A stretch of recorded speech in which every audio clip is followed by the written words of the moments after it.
Bonjour, this is Pierre from Savoir, Faire here in California, and today I'm going to present you someone very, very special and something. But first of all, let me introduce you to Camille, LaPointe, Lyons.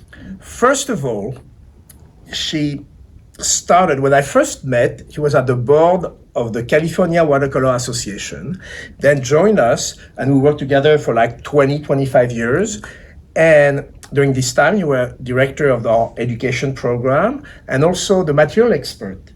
We worked together on developing new product with Sennelier, Fabriano, and ever since, you always have been an expert. So today, you're going to show us why you love Sennelier watercolors and other thing, and show us some trick. All right. All right. So here we go. It's your show now. Thank you, Bye Pierre. bye. I really appreciate your introduction. When I first started working for Savoir, Faire, I was introduced to Sennelier's pigments and all of their paints made from the pigments. And you can't help but be impressed. The colors are vibrant, they're beautiful. I would like to show you how I mix some of the colors.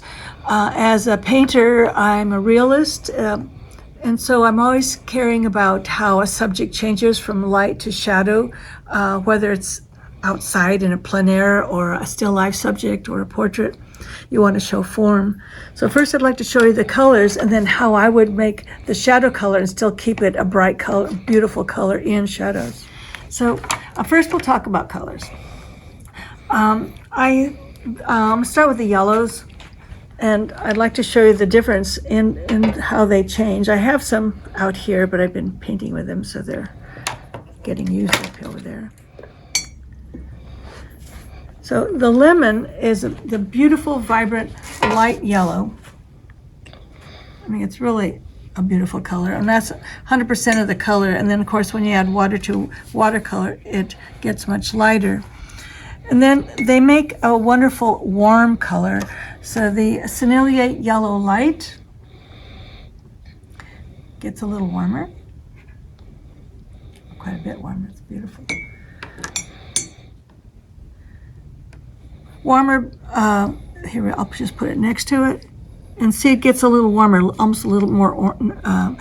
It almost looks opaque, but it's not. It's a transparent color. It's not opaque. And then I have the cadmium yellow light, which is opaque.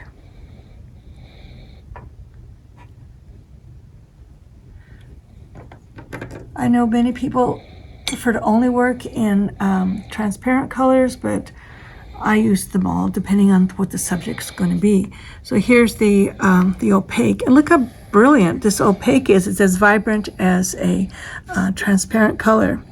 And as you well know, that transparent paints are designed to be thinner so the white of the paper will glow through, and then they feel even more luminous.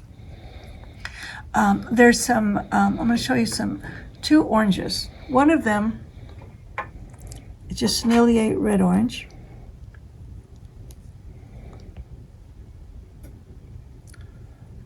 This is also an opaque, and the back of their tubes, if you ever notice, will have, if it's an opaque or a transparent color, so it'll be a black outline square with white in the center, and if it's opaque, it's filled in black. So this is the orange.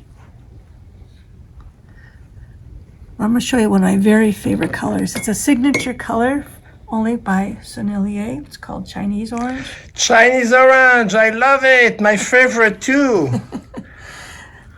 We developed that color for Cézanne, who is just behind Camille. Look, it's Cézanne in the back. He's waving. Do you see him? Yeah. I love this color, this Chinese orange. This color, I will show you. It's gorgeous for starting skin tones. I'll get a cad red light and show you. So cadmium red light, all by itself, will start a skin tone. Just a very little bit of the color, not very bright, watered down. And you also have this wonderful peachy skin tone. And then when you put a little bit of orange into it, Let's get a little bit more of the red. So you can, I'm gonna have to exaggerate the color so you can see it better. But here's the cad red light. Nobody's red like that, I know. And, and here's the orange. But when you mix them together, you get these wonderful skin tones, just with the two of them. And so you can do someone that's very fair to someone with darker skin like I have. But the colors together, you can have these wonderful, very natural skin tones. So this is the Sennelier. So when you want to cool down a skin tone, you want to use a little bit of blue. Oh, perfect. I have cobalt. Perfect. And I'm sure all of you use cobalt. It's a beautiful color. And if I just get a little bit of the cobalt, not very much, and if you just mix a little bit with cobalt with these peach colors, you're going to get a gentle shadow color on the skin tone. And when you mix it with more orange or more red, I'll do the blue and the red together. You get these beautiful purples. Watch. And these, believe it or not, can start going into hair. It can go into eyes with the Chinese orange, and it never gets muddy. These colors stay vibrant and rich. And so you can do some beautiful hair colors. For all of you that have families where they have really blonde hair, really light blonde hair, people say, well, what color do you do for it? 'Cause you can't use yellow because nobody's hair is yellow. It feels yellow, but it's not. And so I'm going to show you a nice combination. I'm going to get a very light lemon yellow, or I can even do the warmer cad yellow light. But then I'm going to get the Helios purple, which is a beautiful, cool pink. And I'm going to switch pans. So why are you switching pans? It's a good question. I have several of these pans because I paint large paintings. But if you even have a palette, you don't want to put your warm colors and cool colors on close together, because then when they run into each other, they're going to get muddy. All right. And so here I'm keeping warm tones, and so I have cool here and warm here. I'm going to get a little bit of Helios. Now this is Helios purple. I'll show it to you first before I do any mixing. So here's these two. Believe it or not, the two of them work beautifully together. And so usually I'll get masking fluid, and the highlights of the hair will be the white of the paper. And so you want a really light value. And then when you add a little of this together with these, light it, you're going to start seeing it's cooling down the yellow, and it gets more of a blonde color. And then some people have like a sandy blonde hair or sandy brown hair, but the Helios purple is just enough to make it look more like the color of hair or straw, but it's a more of a natural color than yellow, because nobody has yellow hair. They have more of this warm color. Can you tell us quickly about, the brush you're using or the paper you're using? And my Very hand's quickly. full of paint. This is a Corel.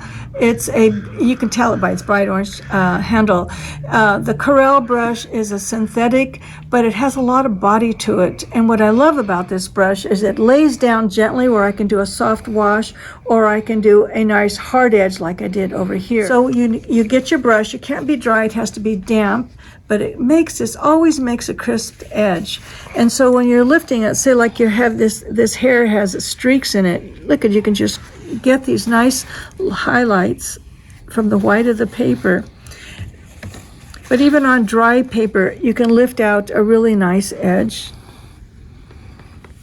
Oh, that's fantastic. And what I liked about lifting is it's a soft edge, because if you ever use masking fluid, at least it's only for a hard edge saving colors. You want to have a hard edge. Maybe you're doing buttons or shirts or a book or some subject. A book. The edge of this cup, for example, that's a hard edge. But if you're going to soften an edge around an apple or an arm or fingers, you want to soften those edges. You don't want to use masking fluid. You'll lose the form. So on here, if I lift with a hard edge, and it's because the paper is damp, you'll get a soft bleed, and then that starts getting a soft edge. Can you tell us what paper you're using and how is it helping for your lifting? Yes, Fabriano Artistico. Also, it's always been my favorite paper, but now they've reformulated it so you can lift much easier, and you don't even need masking fluid anymore. So here it is wet. The paper I just painted, it's wet, and I can still lift to the white of the paper. And that's not easy to do on most watercolor papers. But look at this, it's white. What surface are you using? The soft press, it's my favorite.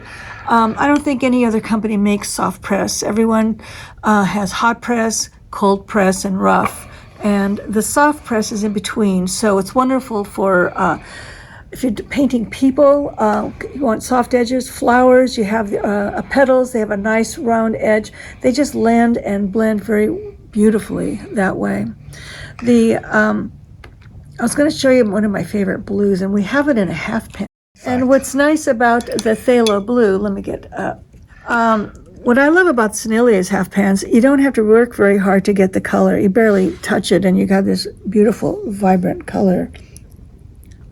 And this is just a gorgeous, gorgeous blue. It looks like a peacock. It's very pretty. Thank you, Camille. Thank you, everybody.